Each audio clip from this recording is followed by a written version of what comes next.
¿Qué tal? Muy buenas noches a todos.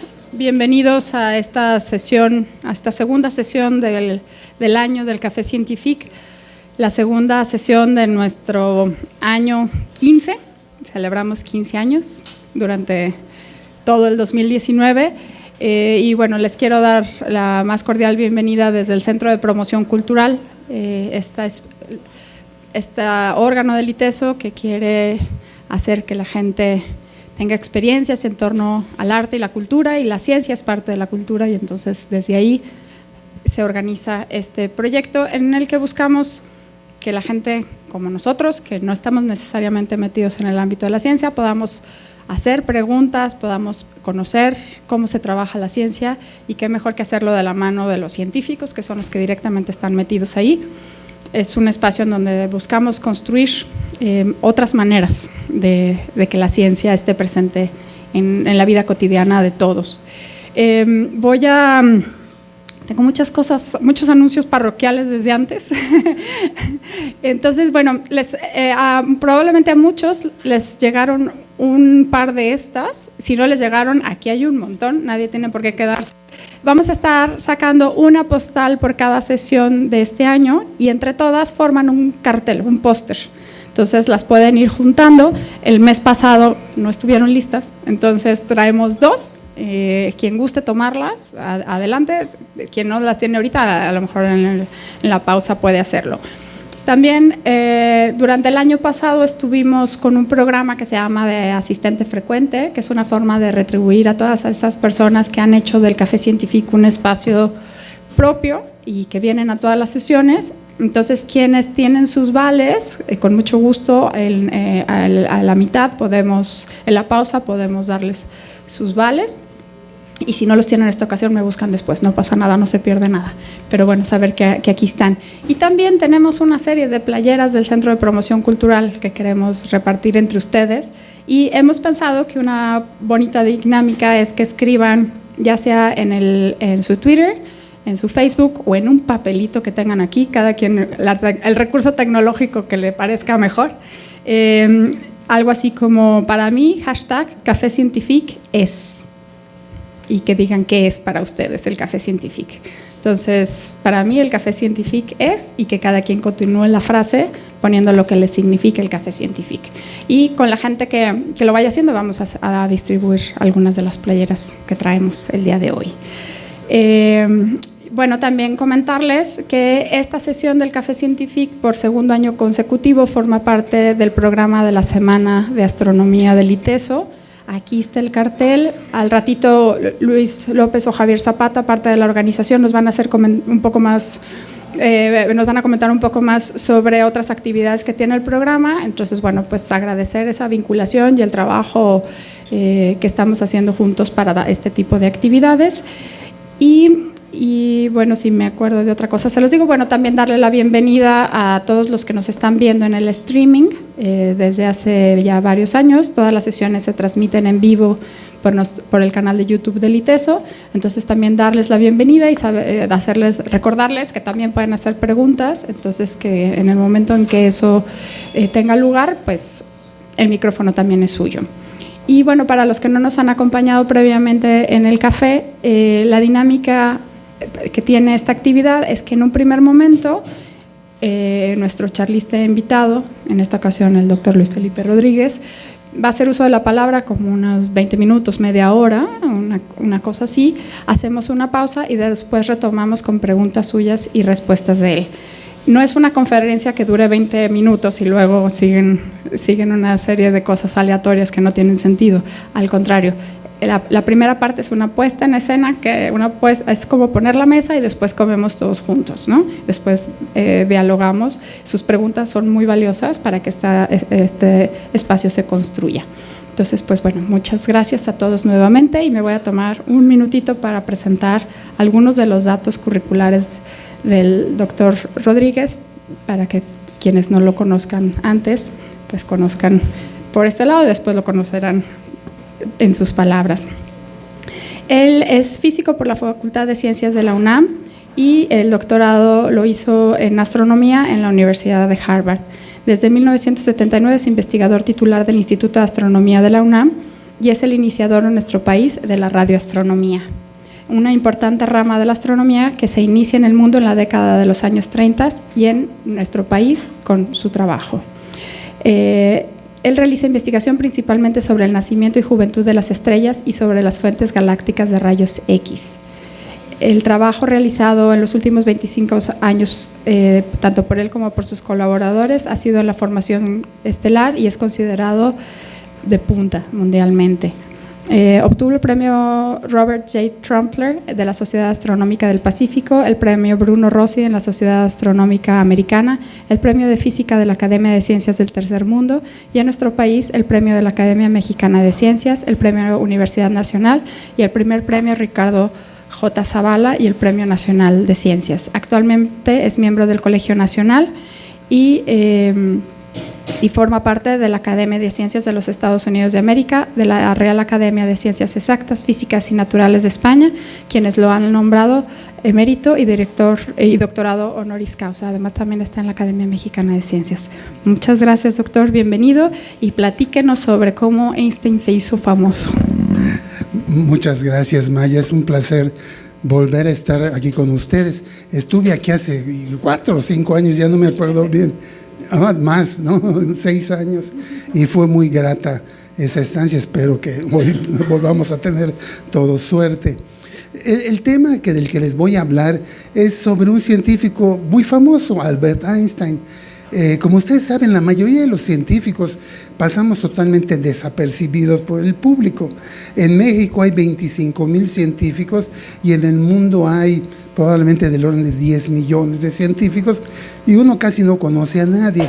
Una excepción obvia y tremenda es Albert Einstein, al grado de que cuando terminó el siglo XX, hace 19 años, varias revistas, instituciones hicieron encuestas y trataron de nombrar una persona del siglo XX y generalmente fue Einstein. Recuerdo yo un número de la revista Time donde salía Einstein como persona del siglo. Esto es muy impresionante porque es por encima de políticos, por encima de artistas, gente que está muy expuesta al público. ¿Cómo es que ocurrió esto? ¿Cómo es que Einstein llegó a tener esta fama tan tremenda? ¿Ocurrió esto de manera paulatina, poco a poco, o ocurrió más o menos de golpe?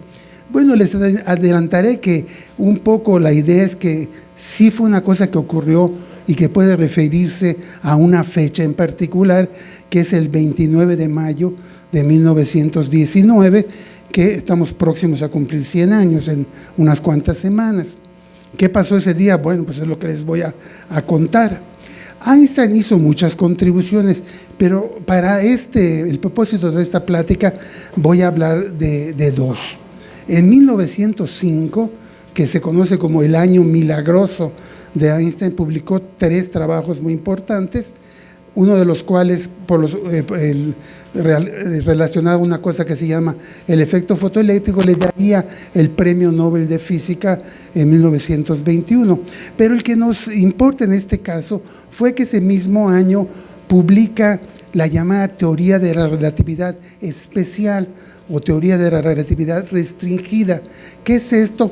Pues es una nueva serie de leyes de movimiento para cuerpos que se mueven a velocidad constante o que están quietos. Esta teoría fue muy impactante, sin embargo no le dio gran fama. Como parte de esa teoría deriva su famosa fórmula de la equivalencia de masa y energía, la famosa E igual a mc cuadrada, y empieza a trabajar en eso.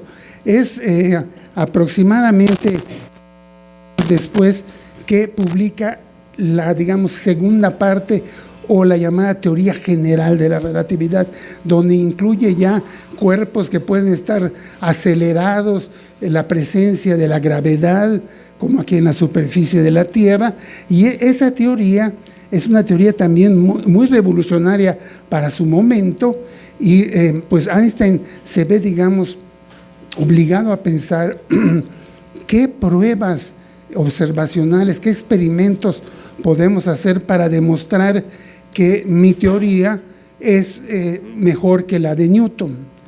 Ahora bien, en condiciones normales, aquí tiramos una pelota o alguien va caminando y tira una pelota, la velocidad del caminante y de la pelota se suman y todo eso se puede hacer con la mecánica newtoniana.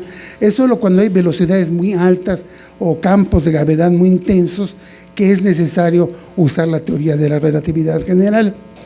Los eclipses totales no se ven en todo el globo, se ven en una banda muy pequeña y hay que tener mucha suerte y la gente viaja a esos lugares para poder ver el eclipse total.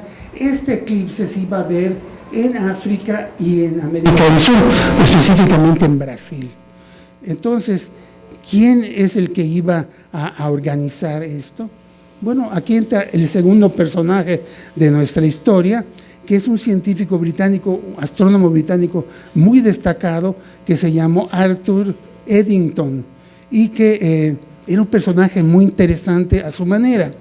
Para empezar, él era un pacifista, era de religión cuáquero, y seguramente recordarán ustedes que los cuáqueros, por ejemplo, no van a la guerra, o sea, su religión se los prohíbe, para ellos no pueden matar a otro soldado, y entonces Eddington no participó en la Primera Guerra, era internacionalista, él creía que la ciencia se hacía mejor colaborando, y entonces logra motivar al jefe de su observatorio de que se patrocinaran dos expediciones británicas, una a África y la otra a Brasil, a hacer mediciones del eclipse total del 29 de mayo de 1919.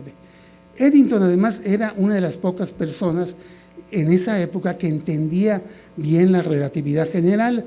Hay la famosa anécdota de que llegaron unos periodistas con Eddington y le dijeron, doctor Eddington, ¿es cierto que la relatividad general solo la entienden 3 personas en el mundo? Y Eddington dijo, ¿y quién es el tercero? ¿No? Pues, él pensaba que él y Einstein nada más, ¿no? Eran los únicos que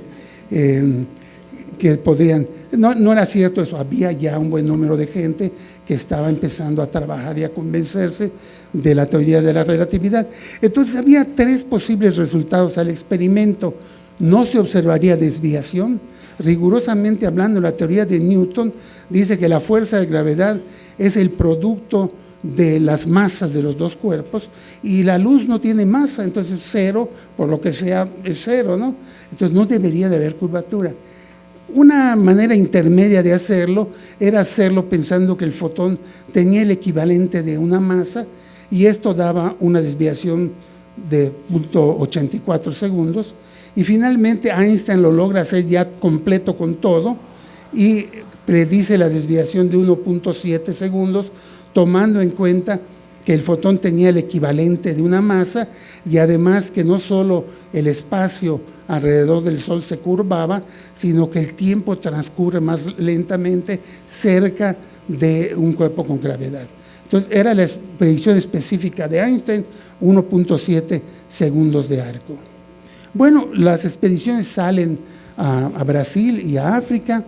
Eddington va en la de África y manda a uno de sus colegas más cercanos a la de Brasil, y como en estos eventos, ¿verdad? Las gentes que han observado en un eclipse, yo no he observado, es un drama, ¿no? Porque se nubla, el eclipse dura normalmente unos minutos, y entonces tiene uno que hacer las cosas en esos minutos, se nubla y se despeja.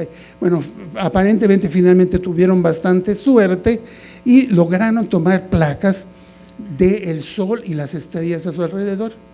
Obviamente meses atrás habían tomado placas de esas mismas estrellas sin el Sol, entonces tenían la posición real de las estrellas y durante el eclipse obtuvieron las posiciones desviadas, deflectadas del Sol. Ahora bien, Eddington no inmediatamente publicaron el resultado, sino que se estuvieron analizando las placas durante meses y finalmente, meses después del experimento, el 6 de noviembre de 1919, que uno podría argumentar es el verdadero día en que Einstein se hace famoso, porque hasta ese momento no se había revelado nada. Eddington hace una reunión en la Real Sociedad Británica y anuncia que las mediciones eran consistentes con la teoría de Einstein y que Newton estaba mal, con gran dolor en su alma, porque Newton había sido británico como el mismo Eddington, ¿no? La prensa recogió este resultado con un enorme entusiasmo y un enorme énfasis. En los periódicos, por ejemplo, en el New York Times salían cosas como: las luces en los cielos están todas curvadas, la teoría de Einstein triunfa, en fin, se le dio una enorme resonancia a este resultado. Y bueno, ¿por qué tanta fama? Pues parece que, ya para concluir mi intervención, hay varias razones. En primer lugar, esta era una medición hecha por británicos que comprobaban y apoyaban la teoría de un alemán. Esto vendría como a cicatrizar las heridas de la Primera Guerra. Y yo creo que Eddington tenía muy pendiente este aspecto, ¿no? Ataca terriblemente a Einstein, dice que está mal esto, que es ciencia judía, y obliga a los científicos alemanes a que no mencionen a Einstein. Ahora, los científicos alemanes sabían que esto está bien y siguieron dando las clases de relatividad, pero sin referirse para nada a Einstein, que esto estaba mal visto, ¿verdad? Otra razón es que a principios del siglo XX hubo dos grandes revoluciones en la física. Una fue la mecánica cuántica, que tiene que ver con el comportamiento microscópico de las cosas, los átomos, los electrones. A esta teoría contribuyeron muchas personas. Entonces, digamos, la fama quedó diluida. Contribuyeron Planck, el mismo Einstein, el famoso Heisenberg, un número, Pauli, una docena de científicos muy eminentes de esa época. En cambio, la relatividad, sobre todo general, fue un poco obra, diríamos, casi exclusivamente de Einstein, al menos en la primera publicación. Ya luego la gente empezó a trabajar. Entonces, esto hizo que a partir de noviembre de 1919, y hay quienes han estudiado esto, antes de esto el nombre de Einstein no salía en los periódicos. En el New York Times se han hecho estudios, no salía. A partir de ese momento empieza a salir. Y a esto se añade el hecho de que Einstein era así como medio dicharachero y le llegaban los periodistas y les contestaba cosas, ¿no? Le decían, no, explíquenos qué es la relatividad. Dice, bueno, pues si están junto a un fogón y se están quemando, un segundo se les hace un año. En cambio, si están con su novia, pues un minuto se les hace un segundo, ¿no? Así, le encantaban esas cosas y esto ayudó a darle fama, ¿verdad? Inclusive llegó a hacerse muy amigo de grandes personalidades de la época, en particular del famoso Charles Chaplin, el comediante conocidísimo, y dicen que llegaron a la presentación de la película Candilejas de Chaplin y la gente empezó a aplaudir a Einstein y a Chaplin, y Einstein le decía a Chaplin, bueno, ¿por qué nos están aplaudiendo?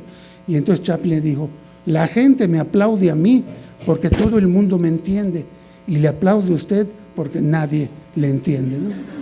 O sea, probablemente era más sabio Chaplin en eso que el mismo Einstein, ¿no? Bueno, una vez que esto comienza, pues Einstein se hace súper famoso. Cualquier declaración que hacía la recogía la prensa. Sin embargo, digamos, pues un poco las cosas terminaron un poco tristemente, tanto para Einstein como para Eddington. Einstein se dedicó a buscar una especie de teoría unificada, que nunca logró hacer esto, entró en un callejón sin salida y finalmente pues falleció en 1955. Todo este tiempo rechazó a la mecánica cuántica, que sabemos que es correcta, y él había sido uno de los contribuyentes, pero se opuso con todo el tiempo a la mecánica cuántica. Su fama continuó creciendo a pesar de esto. Y por otro lado, el británico Eddington, su solidaridad hacia Einstein, que se le vio tan, digamos, internacionalista y tan buena gente, se ve contrastada con el tratamiento que le da a otros científicos, en particular a un científico de la India que se llamó Chandrasekhar, que lo va a visitar y Eddington lo trata súper mal. O sea que Eddington aparentemente tenía su lado oscuro también. Y por eso, pues, este año estamos todos recordando, al menos los científicos, esperamos que ustedes también, 100 años de una medición científica que para muchos marcó el nacimiento de la época moderna, un resultado que iba contra la lógica, que revolucionaba las cosas y que sin embargo se hizo del conocimiento público, y desde entonces pues estamos acostumbrados a aceptar cosas sorprendentes en la ciencia y en otras cosas de la vida humana. Muchísimas gracias.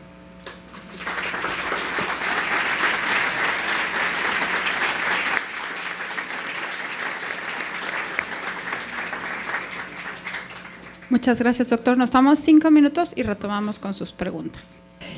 Bueno, pues empezamos con esta segunda parte. Les comento a los que no llegaron al principio que aquí están las postales conmemorativas. Ahora está viciando un poco. Si le bajan también al volumen, gracias.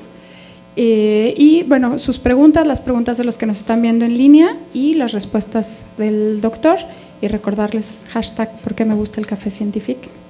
Y aquí nos seguimos escuchando. ¿Quién es el primero? Sí, bueno, he visto algunas simulaciones de la curvatura del espacio-tiempo, pero no sé, generalmente las ponen en un plano. ¿Cómo es esto realmente? O sea, ¿es en muchos planos? Es en 3 dimensiones. Lo que pasa es que es muy difícil representar las cosas y se baja a 2 dimensiones, ¿no? Pero digamos, la consecuencia que hay es que tira uno algo, y una pelota, un rayo de luz, y ese rayo de luz se va curvando, pero él siente que se está moviendo en línea recta, está siguiendo, digamos, la autopista que hay allá, ¿no? Entonces, y a la vez hay un efecto sobre la 4ª dimensión, que sería el tiempo, en el sentido de que cuando está uno cerca de un cuerpo con mucha masa, el tiempo transcurre más despacio también. Entonces, claro, todo eso es como difícil representarlo, y lo que se muestra normalmente son 2 dimensiones a las que se les pone algo pesado y se curvan, ¿verdad? Pero hay que pensarlo en tres dimensiones.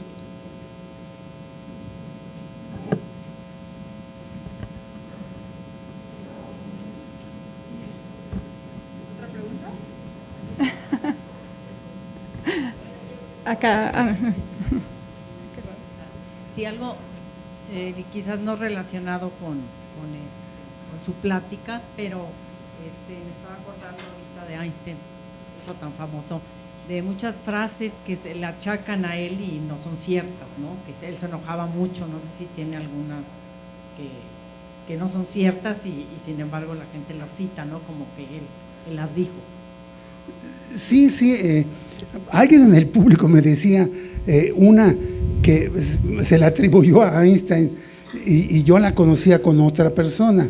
Por ejemplo, me dijo que una vez Marilyn Monroe fue a visitar a Einstein y Marilyn le dijo: vamos a tener un hijo, imagínense, con la inteligencia de usted y mi físico va a ser.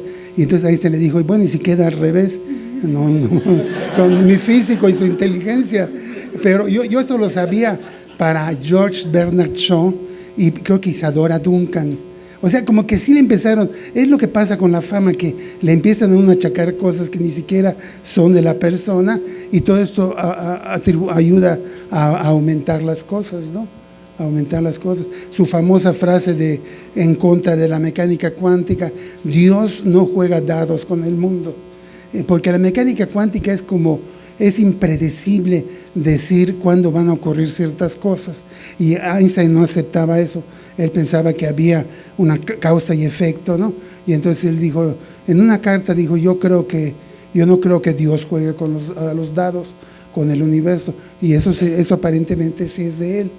Y tuvo muchas cosas. Él escribió la famosa carta dirigida a Roosevelt, alertándolo de que el átomo generaba mucha energía y de que los alemanes podrían construir una bomba atómica y de que los Estados Unidos deberían de apurarse y ganarlos, ¿no? Y eso a la larga, pues seguramente hubo muchos otros factores, pero sí ayudó porque él era sumamente famoso, ¿no? Y se creó el proyecto Manhattan, ¿no? Y en buena parte ha de haber tenido que ver la carta de él. Y así, ¿no? Sí, pero muchas cosas, ese es un buen punto, habría que hacer la lista de cuáles está comprobado que las dijo y cuáles se las atribuyeron, ¿no? Sí. Yo por aquí tengo una pregunta, buenas noches, y es un poco relacionado con lo anterior. Einstein es un personaje bastante popular, algo muy extraño en la comunidad científica, incluso muerto sigue siendo noticia, todavía se ven publicaciones como Einstein tenía razón, ahora que está de moda esto de observar no recuerdo el nombre exacto, pero estos lentes gravitacionales que se hacen con las constelaciones.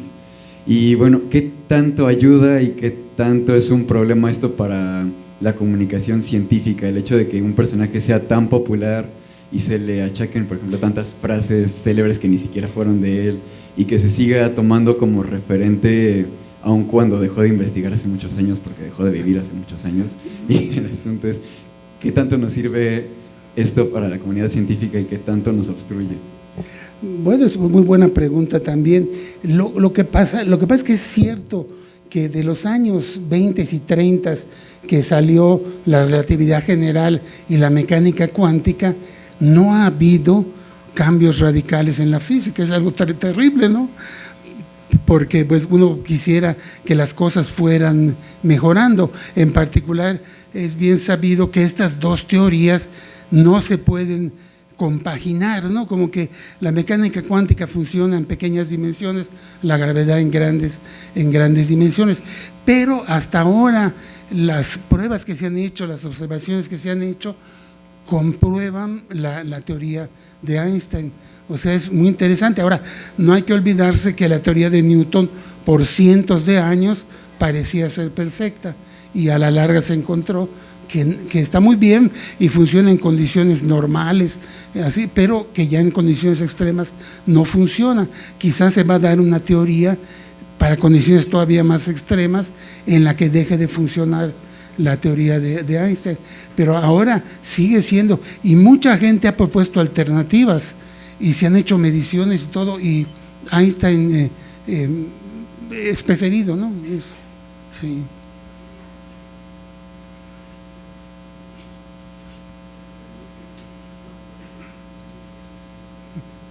Yo también tengo una pregunta, ¿Ah? ¿Estoy gritando? Perdón, yo tenía una pregunta con respecto a lo que dijo antes de la anterior pregunta. Hace dos preguntas. ¿Qué no Albert Einstein no le dijo a nadie sobre lo de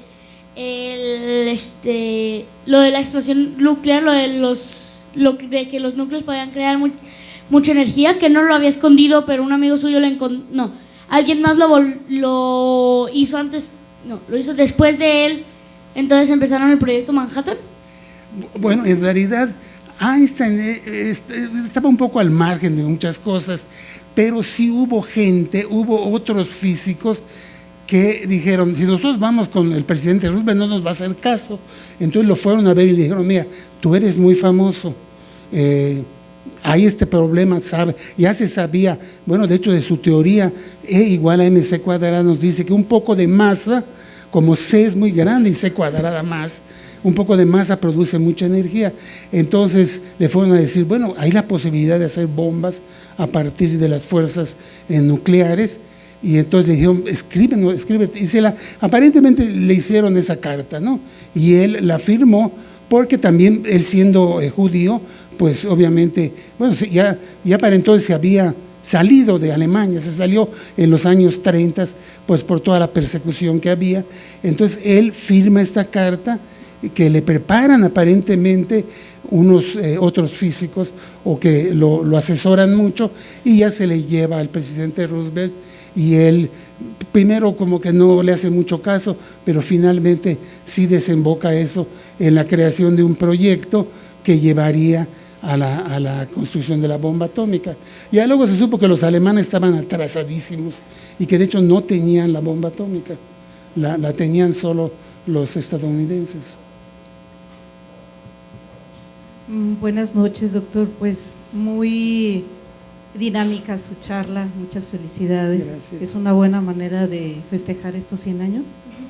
Y mi pregunta no va hacia los científicos, sino más bien, leyendo en algún libro decían que no se le hizo justicia a la esposa de Einstein, porque mucho de lo que él escribió y todo el estudio que hizo matemático, el desarrollo matemático, mucho fue apoyado por su esposa. ¿Qué tan cierto es eso? Muchas gracias. Eso es súper interesante. Él tuvo dos esposas. La primera, Mileva, era una matemática, y lo que sí es cierto es que sus grandes teorías las escribió cuando estaba casado con Mileva. Ya luego, desde 1919, pues ya entra en esta cosa de unificar los campos y ya no resulta positivo nada. Entonces sí hay un libro, en efecto, que sugiere que su mujer tuvo mucho que ver, pero es difícil. Einstein no la reconoce ni la hizo coautor de los artículos, y realmente es uno de estos enigmas que pues están como perdidos en el tiempo, pero sí es cierto que de que se separa de su esposa, se vuelve a casar con una como prima o una familiar, y ya no tiene hijos y eso, pero sí es cierto que su época de oro, que es de 1905 a 1915, lo pasa casado con esta matemática. Y es muy difícil porque pues uno pensaría que le hubiera dado algún crédito, y es un enigma, realmente es un enigma. Pero hay un libro, es muy cierto. Bueno, hay quien dice que Einstein tuvo estos éxitos que ocurrieron cuando estaba enamorado. Decían porque estaba enamorado, pero no, parece que pudo haber sido más que eso, ¿no? Pero no está demostrado. Doctor, felicidades otra vez por su plática. Si me permiten, al comentario de qué otros frases o dichos se le atribuyó a Einstein, quisiera recordar uno un poco, pues, depende cómo lo vea uno, un poco fuerte. En una carta a Max Born, él tenía mucho contacto con Max Born, que es quien dio la interpretación de la función de onda como probabilidad en mecánica cuántica. Él le dice, si yo hubiera sabido que la ciencia introduce la probabilidad en sus leyes físicas, me hubiera dedicado a ser zapatero y no físico. Sí, Él tenía mucho respeto por la causalidad, el estilo antiguo, determinista, etcétera, y la mecánica cuántica no le hacía gracia en ese sentido.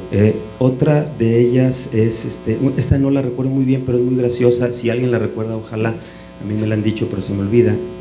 Antes de cuando se le anunció que iban a tratar de comprobar su teoría, esta parte de la teoría de la relatividad, él advierte, dice, si se comprueba, es algo como esto, pero no es muy exacto, si se comprueba la teoría, si no se comprueba la teoría, los alemanes van a decir que soy judío, ¿verdad? Y los ingleses van a decir que soy alemán, si es que no se comprueba la teoría, y si sí se comprueba, los alemanes van a decir que no soy judío, soy alemán, y los demás van a decir que soy ciudadano del mundo.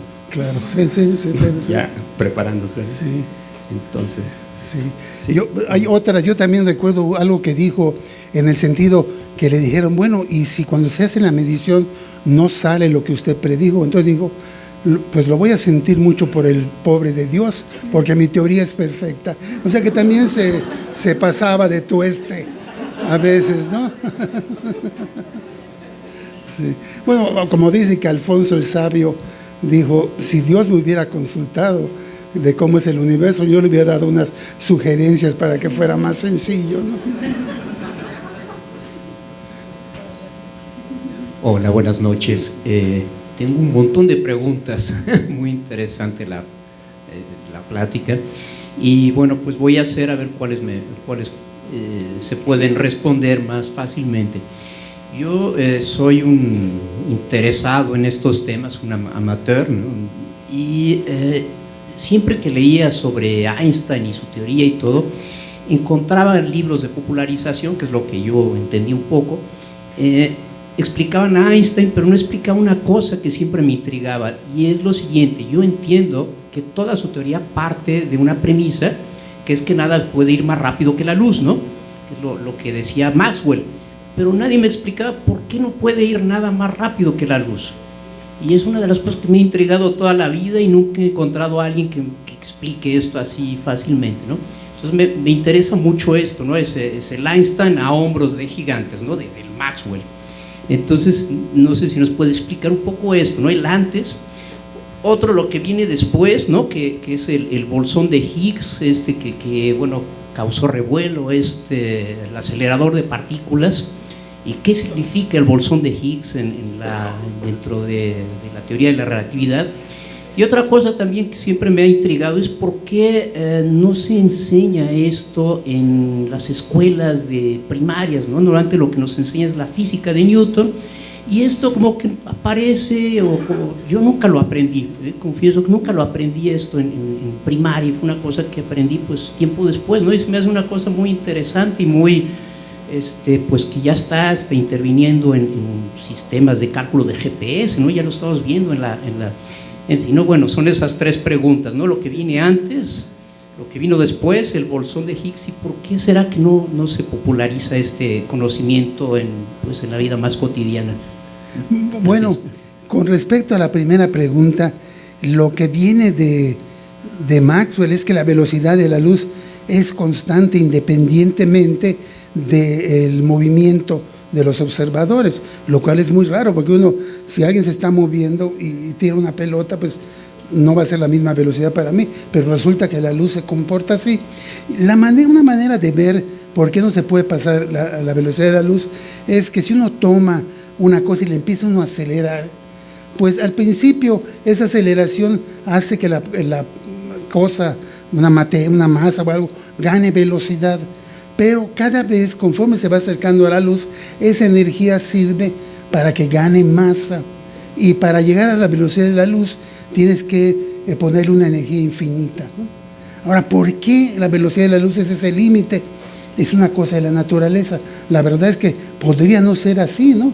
Podría ser que si uno se sube en un vagón de tren y prende un foco, la velocidad de la luz que vamos a medir desde el andén va a ser la del tren más la de la luz, que es lo lógico, pero no, resulta que es un límite y que no se puede pasar por eso, ¿no?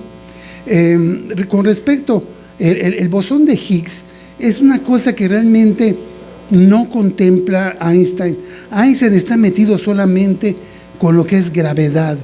Estas otras partículas que surgieron después, digamos, esa es una de las cosas de adelantos que ha habido de la física, el hecho de que entendemos, yo exageré un poco, dije que a partir de 1930 no había pasado nada, pero sí ha pasado mucho. Por ejemplo, el descubrimiento de todas estas partículas, entender que la materia está hecha de protones y los protones de partículas que se llaman quarks, y de que hay toda una serie de partículas que se pueden crear en el acelerador, y en particular que hay esta partícula que es el bosón de Higgs, que ayuda a determinar, que ofrece una como fuerza de resistencia y ayuda a determinar la masa de las cosas, ¿no? Y también se considera muy importante, aunque recientemente leí que la gente está cuestionando que lo que detectaron hace como 6 o 7 años no es el bosón de Higgs, sino es otra partícula. Pero digamos, eso ha avanzado mucho, ¿no? En los aceleradores se producen partículas que nos permiten entender cómo es la materia mejor. Y finalmente, ¿por qué no se enseña la relatividad? Bueno, porque es matemáticamente más complicada. Bueno, ¿se perdió el micro? Bueno, ¿me escuchan? Bueno, ¿mejor? No. Bueno. Sí. 1, 2. Ahí. Bueno. Sí se escucha. El de allá sí, este no. ¿Sí se escucha este allá? Allá sí. Entonces son estas bocinas otra vez.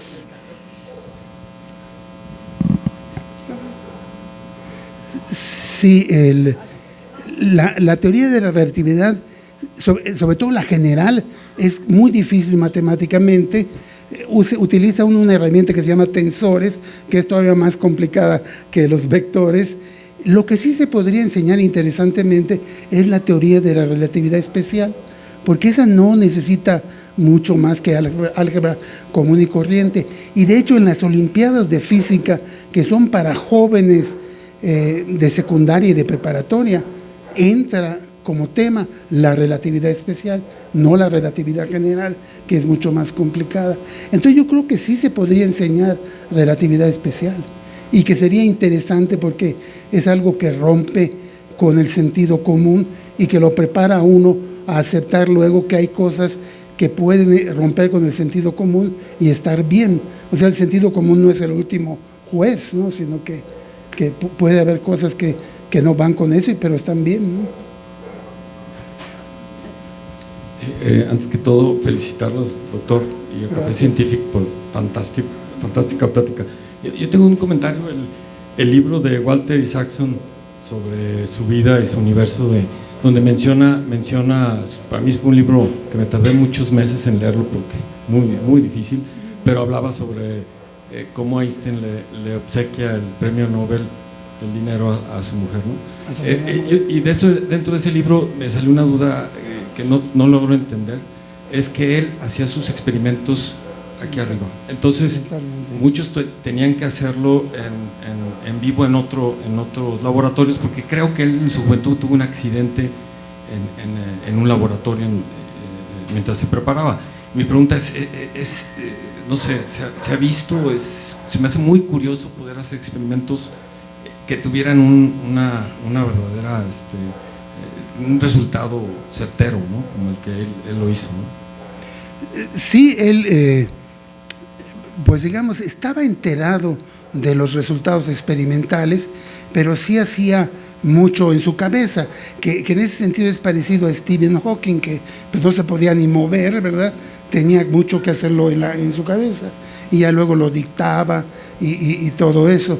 Pero sí, él le gustaba mucho, pues eran los famosos Gedanken Experiment que él hacía en su cabeza, pero usaba como analogías bastante sencillas, de modo que podía llegar a conclusiones así sin hacer las cosas, pero luego en sus artículos hacía las cuentas y todo, se equivocaba.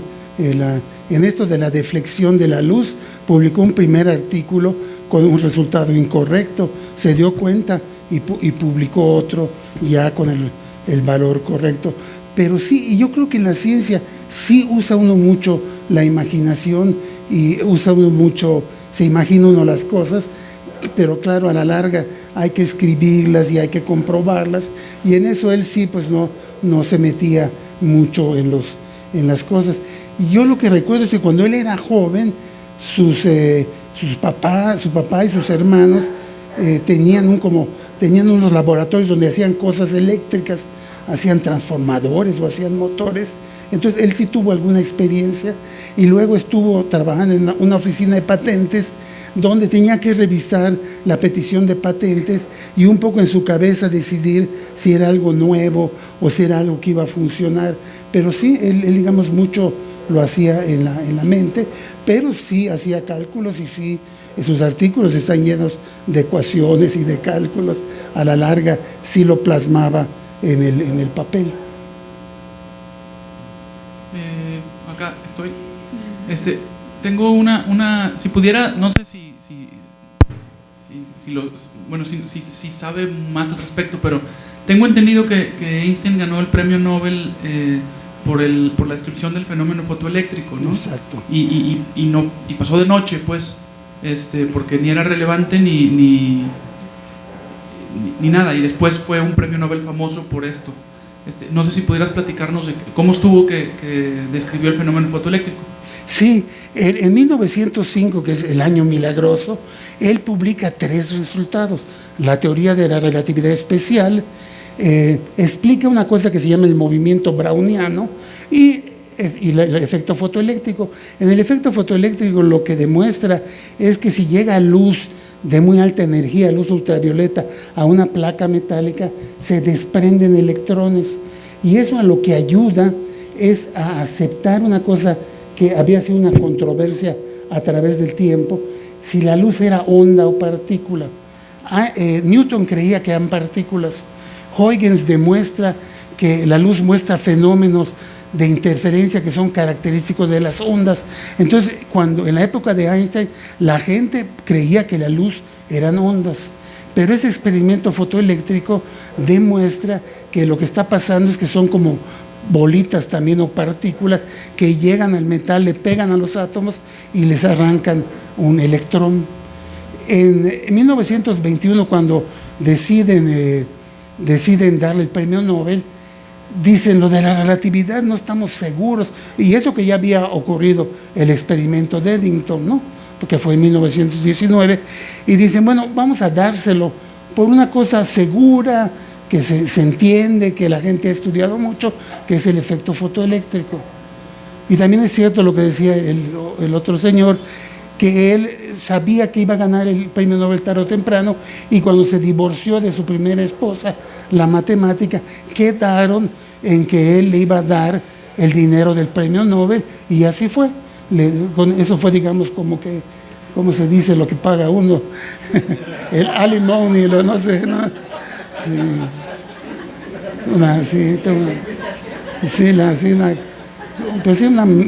Él se lo dejó a su primera esposa, el dinero. Oigan, que por qué nadie antes le interesaron los experimentos que hizo Einstein antes de que fuera famoso. O sea, sí por todo de la fama, pero a nadie le interesó. ¿Por qué? Bueno, en realidad sí había habido gente que había pensado cosas similares.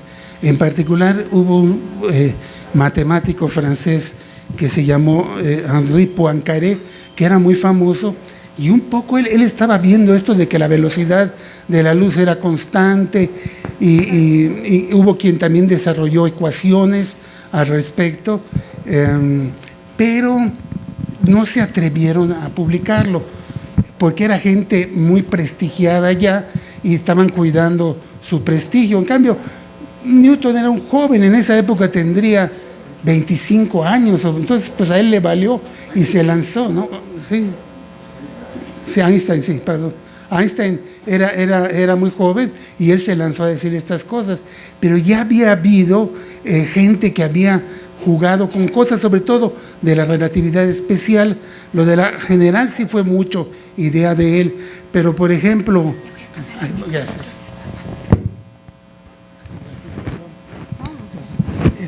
Por ejemplo, sí, había ya habido gente que había trabajado con esto de las sumas, de las velocidades, pero como que nadie se había atrevido a decir que era una realidad esto, ¿no? Sino que era como una curiosidad, y finalmente pues Einstein se llevó mucho del prestigio y de la fama, ¿no? Al respecto. Y también se comenta que él, en el artículo de 1905, no cita casi nadie, cuando sí había habido pues gente que había dicho cosas, no con la certeza de él, pero sí había habido gente que había llegado a cosas parecidas, ¿no? Sí. Buenas noches, doctor. ¿Sí escucha? ¿No, verdad? Bueno, le quería preguntar... No, es que si no... Sí, ok, ya, ahí está, mejor.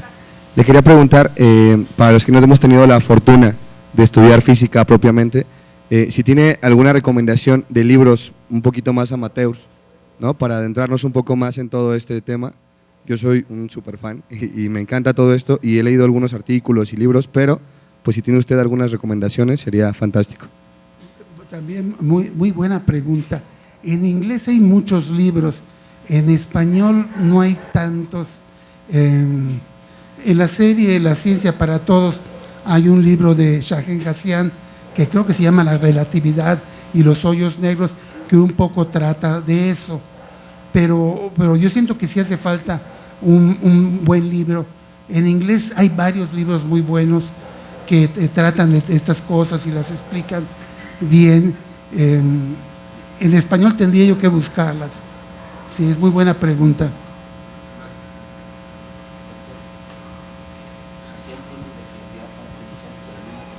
Tiene otro. Ok, me aclaran aquí que el mismo autor, Shahen Hassian, tiene un libro que se llama Relatividad para principiantes, siempre de la serie La ciencia para todos, del Fondo de Cultura Económica, que en principio deben encontrar sí, aquí debe haber librerías del Fondo de Cultura, claro, debe de haber ese libro, sí. Aquí, ¿me escuchan? Buenas noches, soy una mera aficionada al tema. Y un día navegando por internet me encontré con una hipótesis, una teoría que es la teoría de cuerdas y los bucles cuánticos, que pues unen como estas 4 fuerzas que Einstein quería unir, pero pues no logró. Y tenía una duda hace mucho, pero soy parte de ese porcentaje de la población que no conoce ningún científico, y aprovechando que está aquí, quería preguntarle personalmente qué opina sobre esto y si dentro de la comunidad científica hay como una separación entre científicos que digan, no, yo tengo como fe en esta teoría, y otros que totalmente la nieguen. Sí, también muy interesante pregunta. Digamos que ahorita un problema fundamental que enfrenta la física ahí tuvo visión Einstein, que se dio cuenta que había que tratar de unificar las fuerzas o los campos, como él decía, y ahorita está por un lado, digamos, de las 4 fuerzas que hay en la naturaleza, digamos, se han logrado unificar 3 y la gravedad no entra en esto, ¿no? Entonces, la gente ha desarrollado teorías, en particular la de cuerdas, y que en condiciones extrañas, por ejemplo, de muchas dimensiones, matemáticamente se logra unificar las fuerzas. Pero el problema que tiene esta teoría y que la hace muy controversial es que no hay experimentos que la pongan a prueba, porque solo funciona en condiciones súper extremas. Un poco enfrentan el problema que tuvo Einstein cuando dijo, nadie me cree lo de la relatividad, tengo que pensar en algunos experimentos en los que mi teoría claramente supere a la de Newton.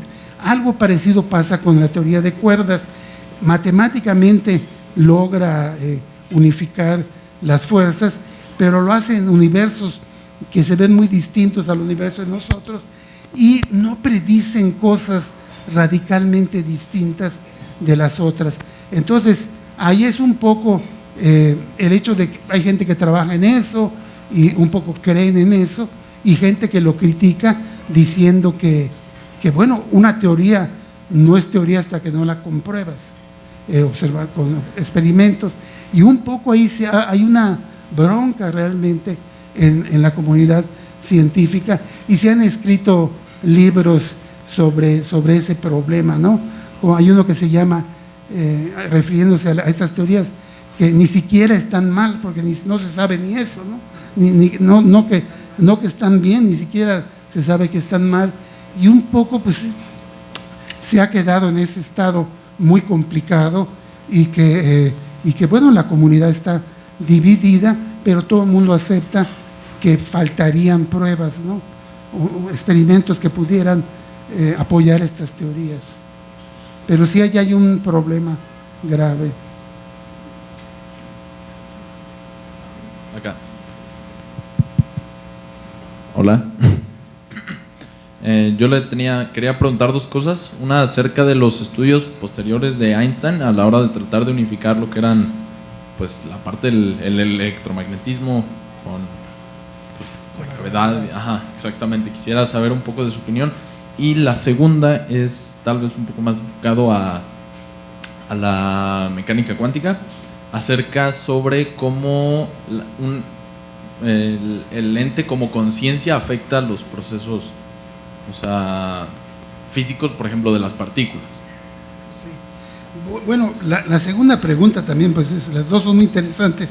La segunda pregunta, una de las cosas que también le molestaban mucho a Einstein es esto de que se ejemplifica con el famoso experimento del gato de Schrödinger, ¿no?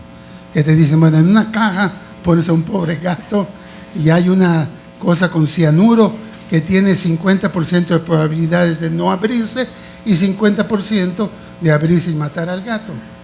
Entonces, exagerando la teoría cuántica, tú no sabes, para ti el gato está medio muerto y medio vivo y no vas a saber hasta que no abras la caja. O sea, como que el observador decide lo que se llama, pues, la idea es que las cosas son como ondas que están difusas en el espacio y que hasta que el observador no llega y hace una medición, esa onda se colapsa en un resultado concreto. Entonces ahí hasta que no abras la caja y veas si el gato está vivo o muerto, se va a resolver el problema. Con los fotones pasa lo mismo. Hay una fuente de fotones allá, produce un fotón, tú no lo has visto, entonces no sabes para dónde está yendo y tienes detectores, ¿no? Entonces la idea es que el fotón en realidad viaja en una como burbuja que se va expandiendo y cuando se detecta por un detector es como si toda esa burbuja, como si toda esa burbuja se colapsara al detector. Entonces hay ese problema con la mecánica cuántica, que es que el acto de observar las cosas las cambia, ¿no? Y está muy raro eso también. Entonces eso no le gustaba a Einstein y ahí probablemente pues tenía razón al respecto, ¿no? La primera que me decías de que... La unificación de los campos. Ah, sí.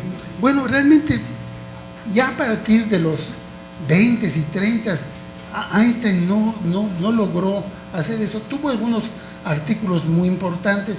Uno de ellos critica la mecánica cuántica y lo publica con dos estudiantes de él y se conoce como el EPR por Einstein, Podolsky y R, el tercero, Rosen.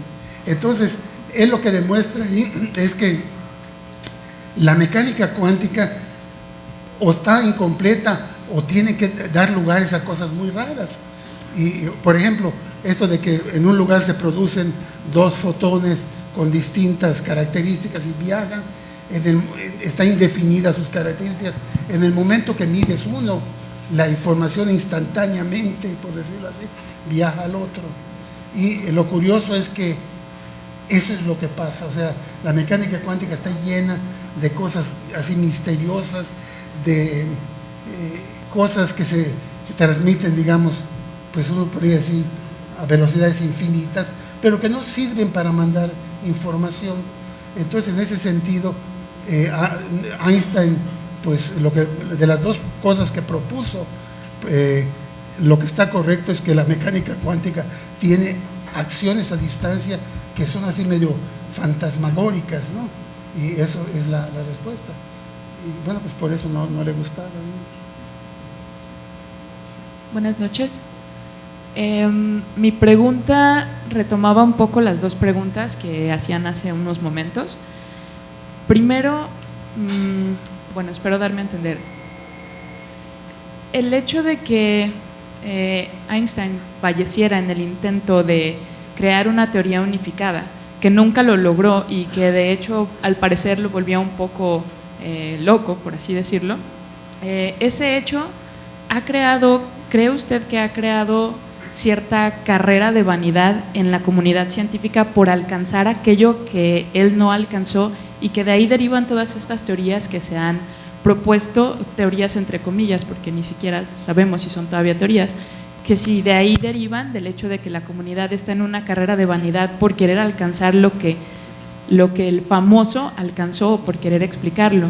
Y si es así, ¿cree usted que entonces esa idea de hacer a los científicos famosos crea también un cierto sistema de poca creatividad porque estamos tratando de alcanzar lo que ellos no alcanzan o de tumbar lo que ellos ya alcanzaron, ¿no? Entonces serían como dos preguntas. Primero, pues si si sí es eso o es una simple percepción de que es una carrera de vanidad por alcanzar algo que no se alcanzó, y segundo, si hay un problema de creatividad que deriva del hecho de hacer a nuestros científicos famosos en cierto sentido. Bueno, la verdad es que son muy pocos los científicos que son famosos, pero sí hay algo de eso. Por ejemplo, mucha gente ha tratado de proponer teorías distintas a las de Einstein, y generalmente se demuestra que la de Einstein es superior con experimentos y con mediciones. O sea, sí hay esto de que hay que tirarle a los peces gordos, ¿no? Sin embargo, eso no está tan mal, porque es parte del espíritu de la ciencia. Es como si alguien pudiera, no sé, demostrar que la evolución no está bien. Bueno, eso sería valioso. Aparentemente sí está bien, ¿verdad? Entonces sí se vale tirarle a los resultados, a los grandes resultados. La verdad es que muchas veces se mete uno allá en callejones sin salida, y a veces es mejor trabajar en un tema más modesto, pero en el que uno tenga mucho dominio y tenga uno mucho conocimiento. Entonces, pues yo creo que sí hay estos elementos. Esto de tratar de unificar las cosas está muy en la esencia de la física. O sea, así como se le ocurrió o lo quiso hacer Einstein, yo encuentro normal que científicos de ahora lo traten de hacer, quizá en parte porque pues sería decir lo que no pudo hacer Einstein lo hizo yo, pero creo que hay una intención buena en el sentido de que la física trata de simplificar las cosas lo más posible, ¿no? Trata de explicar más con menos, y cuando uno logra unificar cosas, pues explican más cosas con menos postulados, ¿no? Entonces yo creo que sí hay un poco de eso, pero en general yo no lo vería yo así tan mal, ¿no? Creo que los científicos están actuando en buena fe, y que se dan esas, pues sí, pues tratar de demostrar que algunas cosas están mal. La ciencia es mucho eso, es demostrar, es poner a prueba las ideas de otros, y si están mal, decirlo, ¿no? Y claro, eso da bastante fama, hay que reconocerlo, ¿no? Sí, buenas noches. Primero que nada, pues muchas felicidades por la charla, muy interesante. Hacer un par de comentarios y una pregunta para el doctor. Estos experimentos pensados en la mente de Einstein, no sé si también se debían a la pregunta que hubo por parte de una de las personas del público, a estos experimentos que se daban en los debates entre Einstein y Bohr, en donde Einstein, con tal de pensar un experimento en donde fallara la mecánica cuántica porque estaba en contra de ella por la cuestión de la probabilidad, Bohr terminaba como muy buen teórico comprobando que el experimento que había pensado Einstein y todos los experimentos que pensó Einstein pues eran fallidos para pegarle en la torre en la mecánica cuántica. No sé si por allí tenía que ver esta cuestión de la pregunta de una persona del público que fue hace un momento. Pero por otro lado, también me dio la impresión como que otra persona del público subestimaba el premio Nobel de Einstein por el efecto fotoeléctrico, porque decía que era como que irrelevante y trascendente, cuando en realidad pues tiene que ver con la cuestión de celdas fotovoltaicas. Entonces no es tan falta de trascendencia, sino más bien quizá los desarrollos que se dieron a raíz del efecto fotoeléctrico no fueron probados o no fueron hechos o desarrollados como lo fue el experimento de 1919 en las expediciones de los eclipses. Y una pregunta para usted. ¿Cuál de los 3 trabajos de Einstein, a su juicio personal, son los que merecen premio Nobel? Como para que le pudieran dar un premio post-mortem, por ejemplo, con la creación del LED hace poco, le dieron premio Nobel a una persona, pues aquí con lo de las celdas solares, dar a Einstein un premio Nobel post-mortem. Sí, bueno, Einstein solo recibió un premio Nobel, en un momento dado como que quedó así la impresión, no, nada más recibió uno. Y es muy raro que una persona reciba 2, sí los ha habido gente que ha recibido 2 veces el premio Nobel, pero Einstein recibió 1. La verdad es que la relatividad es el trabajo más importante que él hizo. El efecto fotoeléctrico es muy útil, ¿no? Y como dice usted, se usa todo en fotoceldas para entender la luz y manejar y utilizar la luz, es importante. Pero la relatividad sí es una como revolución del entendimiento de las cosas, y esto de que va contra el sentido común, y está bien, es una lección para nosotros, ¿no? Que no debemos de, muchas veces uno dice, no, pues el sentido común me dice esto. No hay que creer en el sentido común. El sentido común puede estar equivocado, ¿sí? Y el primer comentario que hizo, recuérdenme, de que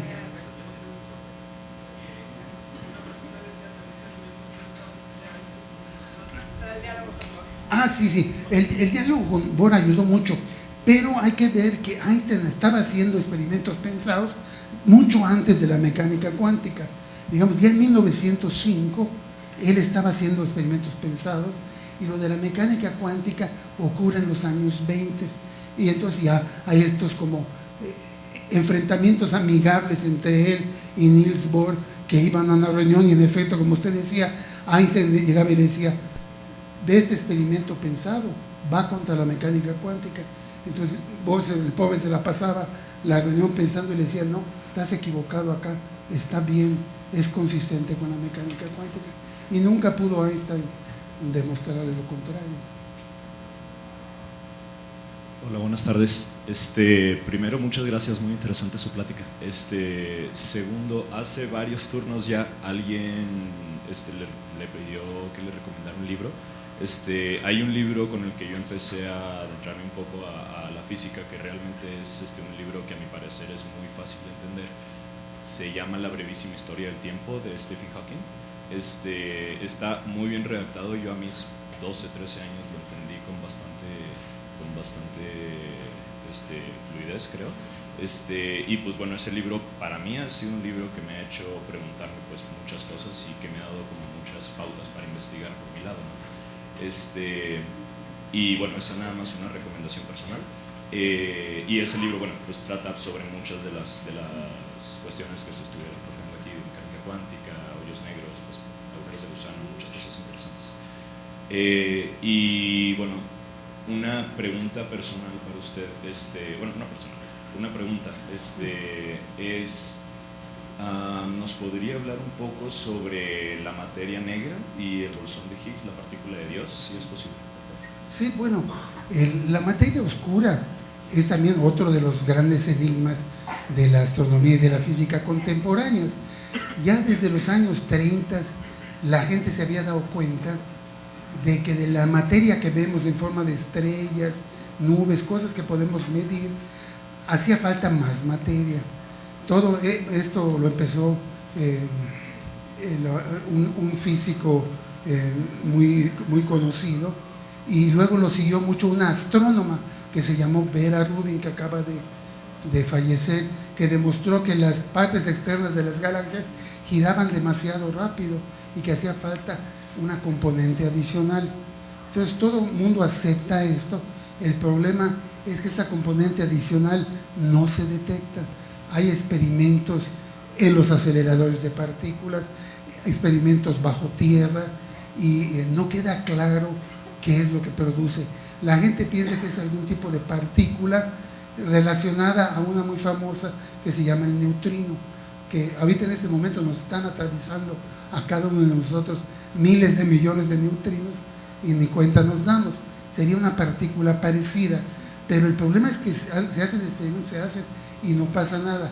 Hay un pequeño porcentaje de astrónomos disidentes que dicen que lo que pasa es que la ley de Newton, o en este caso la ley de Einstein, ¿verdad?, que a grandes distancias coincide con lo de Newton, cambia y la fuerza de gravedad no cae tan rápido como 1 sobre r cuadrada, y que esto explicaría este problema.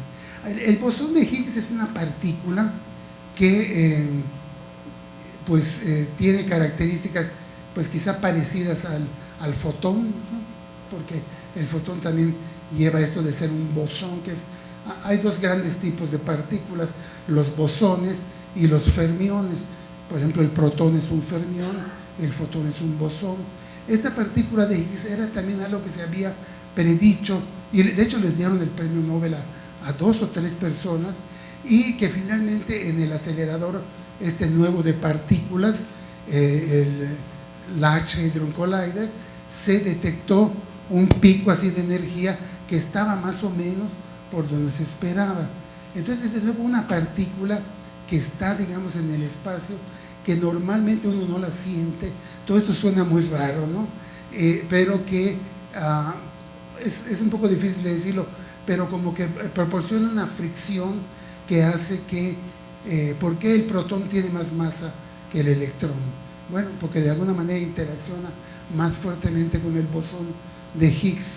Entonces es una partícula muy interesante, merecedora de un premio Nobel, aunque yo les decía yo que leía hace poco que la gente está cuestionando que a lo mejor esto que detectaron es otra partícula, porque se han detectado, es un zoológico de partículas, y en particular que podría ser que la partícula de Higgs está a más altas energías y que se va a detectar luego.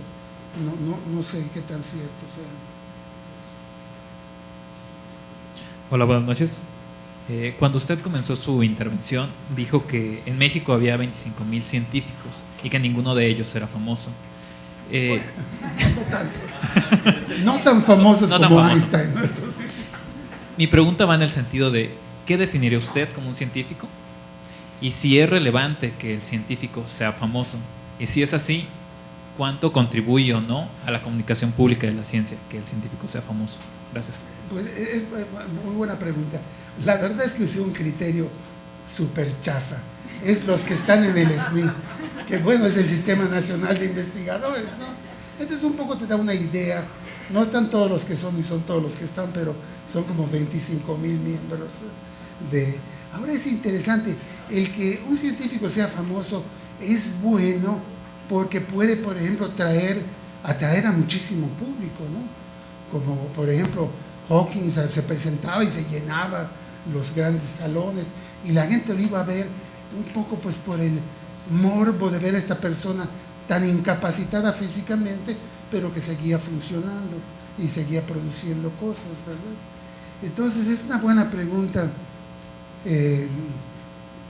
Yo siento que pues la fama, si te cae, ni modo, tienes que lidiar con ella, pero en cierto modo, yo sé de, por ejemplo, gente que es premio Nobel y que lamentan el tiempo que les quitó el ser un premio Nobel.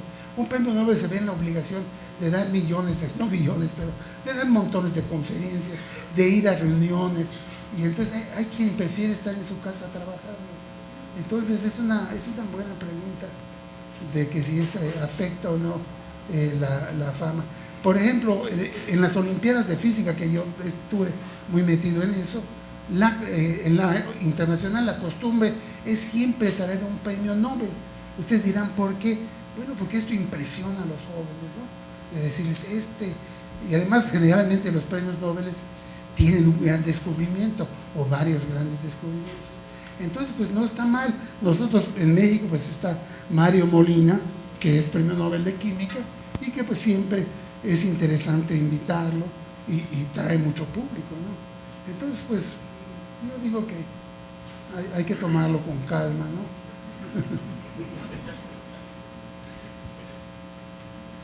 Buenas noches. Sí, ¿verdad?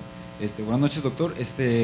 Bueno, lamentablemente yo no pude ir tal cual toda la charla, pero me doy una idea con las preguntas que se han dicho, más o menos de qué se trató. Yo me quiero remontar un poquito también a los conceptos que se han tratado dentro de las preguntas, y también quiero acotar un poquito de gravedad. Obviamente, si acatamos la gravedad desde Newton, pues Newton podría considerar esta gravedad como una fuerza, ¿no? Ok, se evolucionó la idea gracias a Einstein, ¿no? Se podría decir que Einstein ya no lo considera como una fuerza como tal, ¿no? Ya como una curva geométrica del espacio y tiempo. Pero, mi pregunta, lo que yo quiero considerar, a final de cuentas, o sea, sigue siendo un enigma el hecho de que exista gravedad. O sea, a final de cuentas sabemos con qué fuerza se rigen las cosas que se caen, ¿no? Dependiendo del estado que se encuentren. Sabemos que aquí es 9.8 metros sobre segundo y dependiendo del estado o campo va a variar esa cantidad. Pero sigue siendo un enigma el hecho de por qué hay gravedad. O sea, o es una teoría del gravitón. Y otra duda, ya para no perder también, pasar también para otra persona, es sobre la materia oscura, porque yo me quería remontar también a esto. A final de cuentas sabemos que materia oscura y energía oscura son dos conceptos diferentes. Y si le preguntamos a cualquier astrónomo, me imagino que también igual, energía oscura es la fuerza con la que se expande el universo, ¿no? Hasta ahí yo creo que todos concordamos. Pero materia oscura por lo general nos remontamos al color negro, ¿no? Por la ausencia de luz. Pero en realidad es oscura o simplemente es un transparente que no podemos percibir, porque al final de cuentas la materia oscura es la que más predomina en todo el universo, hasta ahorita con lo que se ha evolucionado, ¿no? De todas las teorías. Pero en realidad es negra.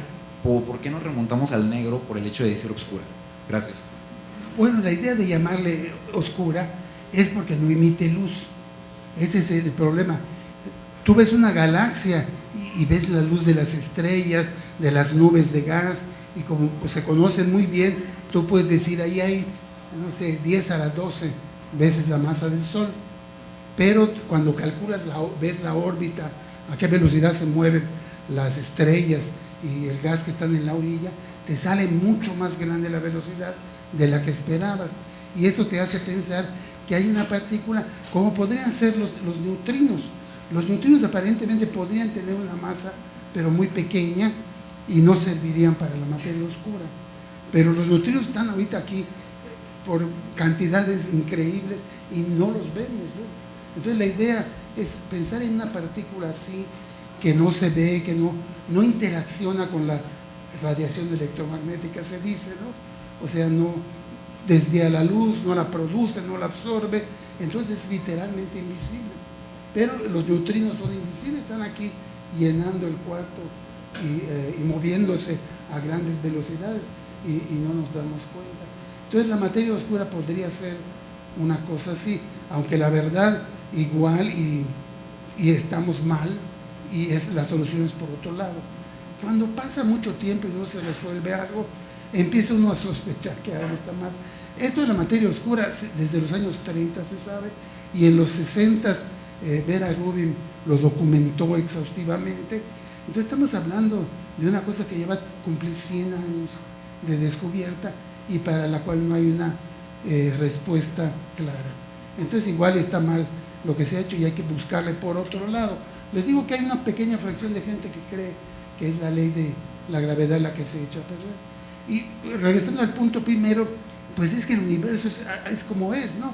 Podría, inclusive la gente ha jugado con la idea de que si no hubiera fuerza de gravedad, o si la fuerza de gravedad fuera más fuerte, o si la fuerza eléctrica fuera más débil. Y claro, mucho de esto lleva a que no pueda surgir la vida en el universo, y mucha gente dice, pues esta combinación de parámetros para las fuerzas es propicia para que aparezca la vida, y se habla del principio antrópico, que el hecho de que estemos aquí nosotros pone restricciones en la naturaleza del universo. Por ejemplo, la fuerza de gravedad, si fuera más grande, el universo se hubiera ya contraído sin que diera tiempo de nada, y así sucesivamente, ¿no? Pero es un poco que el universo es así. Aquí nos tocó vivir, como diría alguien. Sí. Tenemos algunas preguntas desde el chat en vivo del canal de YouTube de Liteso, que gracias también por seguirnos en esta transmisión en vivo. Pregunta Sandra Aro: si pudiéramos decir que Einstein fue una superestrella de su campo, ¿considera que su forma de ser y su trayectoria cambió lo que hoy entendemos por lo que es ciencia y lo que no es ciencia? ¿Y cree usted que qué idea cree usted que se tiene actualmente de la figura del científico? Bueno, yo siento que sí tuvo un impacto a Einstein, pero que en realidad no marcó las cosas de una manera indeleble. Es como un presidente o un artista o algo que tiene su estilo, pero los otros pueden llegar y hacer las cosas de otra manera, ¿no? Ahorita, por ejemplo, ¿quién diríamos que es el científico más importante? Bueno, falleció, yo diría que es Hawking, pero Hawking es famoso por otra serie de cosas. Es famoso por lo que ha hecho cosas, pero en buena parte su fama venía de esta cosa admirable de que estando tan fregado podía él hacer cosas, ¿no? Entonces yo siento que Einstein no creó así un estereotipo que seguimos muchos, ¿no? Yo por ejemplo tengo el pelo bien cortito y Einstein andaba siempre con una greña tremenda. Entonces yo creo que sí nos da un ejemplo en cuanto que tuvo el atrevimiento de romper con cosas que aparentemente estaban bien establecidas. Perdón, doctor, percibo que algunas gentes no entienden realmente lo que es una teoría científica contra lo que es la palabra teoría simplemente. Dicen, no, es en teoría, ¿no? No, pero entonces, aquí mi comentario es, no sé si nos puede explicar un poquito, realmente, ¿por qué una teoría científica, a pesar de que se tiene ciertas demostraciones, incluso la teoría de relatividad, ya no digamos la evolución, se le sigue llamando teoría? Pero es una teoría científica, no es de que es una suposición, no, una teoría científica. Claro, sí, originalmente la idea de teoría era algo que planteaba uno y que se iba a refutar o demostrar. Entonces, pues sí, quizás deberíamos de hablar que es un hecho científico o es un conocimiento científico, porque sí, la idea de teoría sigue como que algo que está en el aire, que no se ha decidido. Sí, pero sí se quedó así. Por ejemplo, se habla de la teoría del electromagnetismo. Quizá podríamos usar leyes, ¿no? Las leyes del electromagnetismo, las leyes de la relatividad general, en el sentido que dan una cosa más definitiva, ¿no? Pero es un buen punto. Teoría sí quiere decir algo que no está definido. Como dicen que cuando estaban trabajando en el proyecto Manhattan, el militar que estaba a cargo de esto, ya que le hacían una explicación de cómo iban a funcionar las cosas, decía él, pero todo esto es en teoría, ¿verdad? No, le decían, es en teoría, pero va a funcionar, ¿no? O sea, teoría sí tiene un sentido de sin pruebas, ¿no? Todavía.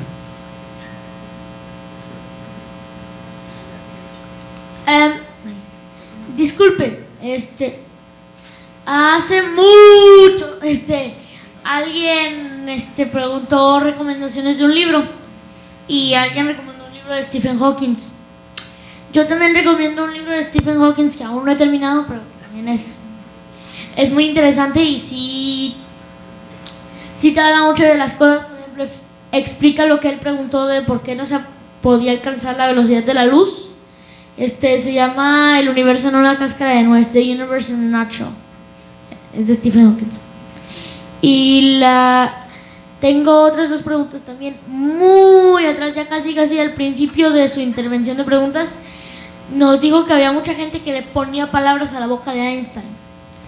Pues escuché una historia de un amigo que, según eso, un amigo de Einstein fue quien creó la bomba de gas, la que envenenaba, pues, y que le enseñó a Einstein y Einstein lo llamó enfermo. ¿Esto en realidad pasó?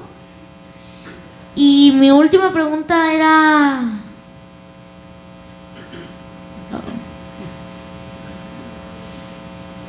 Se me fue.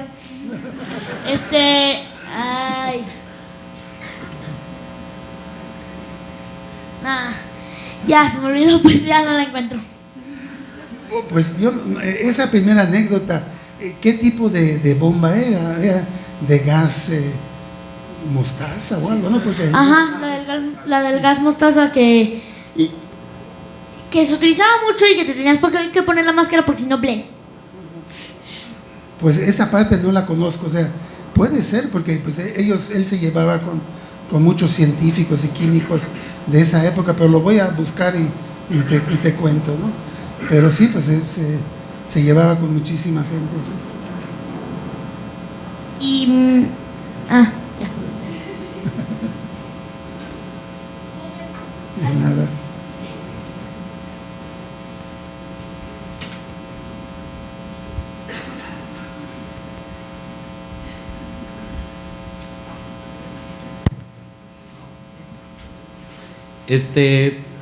En la materia oscura yo tengo una duda. ¿Realmente podemos localizar o ver si hay más elementos en ella? Porque lo único que hemos visto es que, por ejemplo, en las supernovas hemos visto que hacen en sí los elementos hasta ahorita todos de la tabla periódica.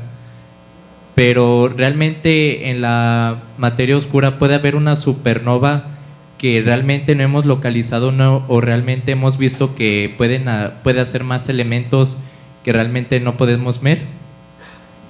Sí, la materia oscura tiene la característica de que está muy difusa. No se espera que haya estrellas de materia oscura. ¿Por qué es muy difusa? Porque como las partículas no chocan entre ellas, ¿cómo te diré? No se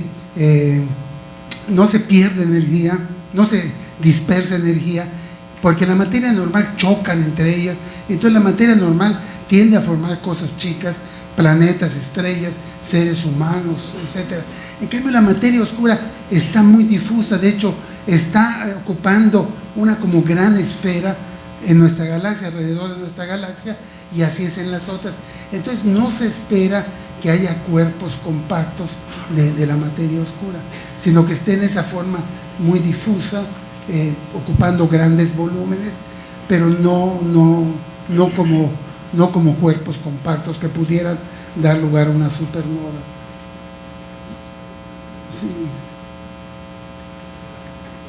Sí, un par de comentarios también respecto, como dice el niño, mucho hace rato, que todavía se sigue hablando de Einstein, y me trae a la mente que lo que pasa es que la relatividad ha tenido todavía últimamente secretos, ¿verdad? Predicciones que se han ido comprobando. Por ejemplo, no solo el espacio-tiempo se curva y se expande, como en cosmología, sino también hay un fenómeno que se llama del arrastre.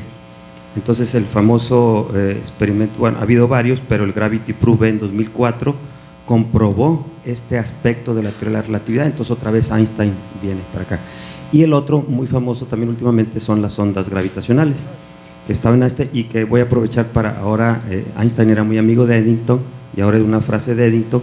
Einstein publicó un artículo sobre las ondas gravitacionales, después medio se arrepintió, pensó que no era muy correcto, y en ese momento Eddington, que no era muy digamos partidario de las ondas gravitacionales, le dice: sí, Einstein, las ondas gravitacionales viajan a la velocidad del pensamiento, o sea, es pura imaginación. Sí. Después Einstein las retoma por ahí en 1930 y las vuelve a presentar bien, pero siempre con poca esperanza de que se pudieran detectar. Entonces, sin embargo, bueno, ya sabemos que en 2017 el premio Nobel fue por la detección.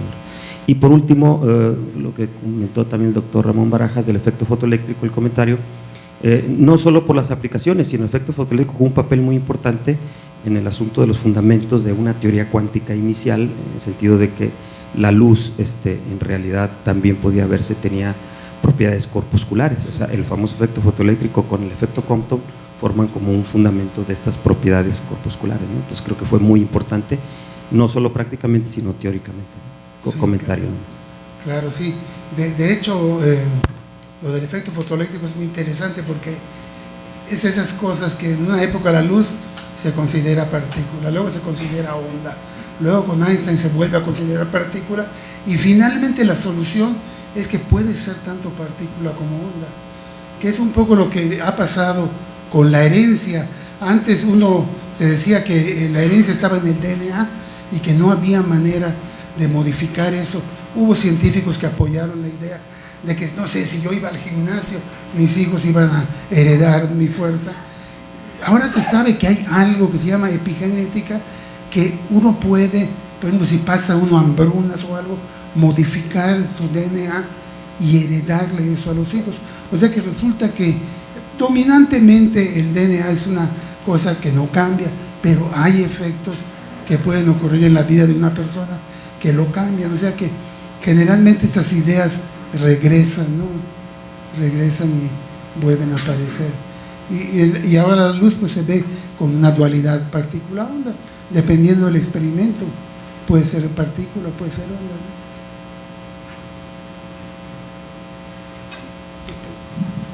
Antes de que cerremos, nunca tengo tiempo de hacer preguntas, y yo quisiera hacer una, y es, pues bueno, Einstein es una figura en la historia de la ciencia, pero a mí me gustaría que nos hablara también de su trabajo y de lo que usted está haciendo, porque tampoco está fácil tenerlo tan seguido aquí. Entonces, bueno, aprovechar qué es lo que le está entusiasmando, qué está investigando. Yo sé que hace mucha divulgación, pero también sigue haciendo mucha investigación, entonces que nos platique un poco de su trabajo y de sus motivaciones al día de hoy. Bueno, algo muy interesante que se trabaja mucho en México es el problema de la formación de estrellas y a su alrededor planetas. Ya desde las épocas de Kant y de Laplace había especulado que el sistema solar se formó de una como tortilla o disco que giraba alrededor del Sol, y que de ahí se fueron formando los planetas, pero ahí sí era una teoría, porque no estaba comprobado. En los últimos 20 años se ha comprobado que las estrellas jóvenes están rodeadas de esas estructuras que por su forma se les llama discos protoplanetarios, porque van a dar lugar a la formación de planetas, y hay discos donde se ve claramente cómo ha empezado la transformación de ese disco en planetas. Entonces todo esto es muy interesante porque va a llevar, no sé en cuántas décadas, a un entendimiento muy detallado de cómo se forman las estrellas y los planetas, y pues a entender por qué hay tantos planetas en el espacio, por qué hay sistemas planetarios tan distintos al nuestro. Entonces es un tema muy, muy interesante, y se trabaja mucho en México, sobre todo en Morelia, donde estoy yo.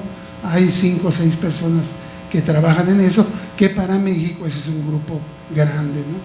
5 o 6 personas, sí. Y pues estoy muy enfocado en eso, y también un poco de divulgación, ¿verdad? Escribir de vez en cuando algún artículo de divulgación, y también un poco de docencia. Doy cursos de electromagnetismo, de astronomía, sí. Entonces sí, pero sí trato de continuar haciendo, ¿verdad? Como dice el estatuto de la UNAM, las 3 funciones sustantivas de la universidad, que son investigación, docencia y difusión de la cultura. Entonces, pues es bueno hacer un poco de las 3. Pues muchísimas gracias, doctor, por esta sesión. Muchísimas gracias a todos por haber estado esta tarde aquí. Antes de despedirnos, quisiera invitarlos a la siguiente sesión, que será el martes 2 de abril. Estará con nosotros la doctora Susana López Charretón. Ella es viróloga. Ella obtuvo el doctorado honoris causa del Sistema Universitario Jesuita el año pasado, y nos ha propuesto hablar sobre un tema muy polémico ahorita, que no tendría que ser tan polémico, pero lo es. Entonces el título de la charla es ¿vacunarse o no vacunarse? Es una cuestión de responsabilidad social. Entonces, bueno, pues un poco platicar al respecto. También, bueno, agradecerles también a todos los que han llenado las tablas y las evaluaciones de la sesión. Para nosotros es importante conocer mucho más sobre conocer sus valoraciones, porque esto nos hace aprender y ser cada vez más adecuados a un proyecto cada vez más adecuado a sus públicos. Entonces, bueno, pues agradecerles muchísimo, y bueno, pues por supuesto agradecerles, doctor, su visita, su presencia, lo afectuoso de su charla, y bueno, pues invitarlos a que continúen acercándose a las actividades que propone la Semana de Astronomía. Muchas gracias a todos. Aquí hay postales y las playeras ahorita Mónica se las va a ir dando para todos los que han llenado su hashtag, sus papelitos y demás. Muchas gracias.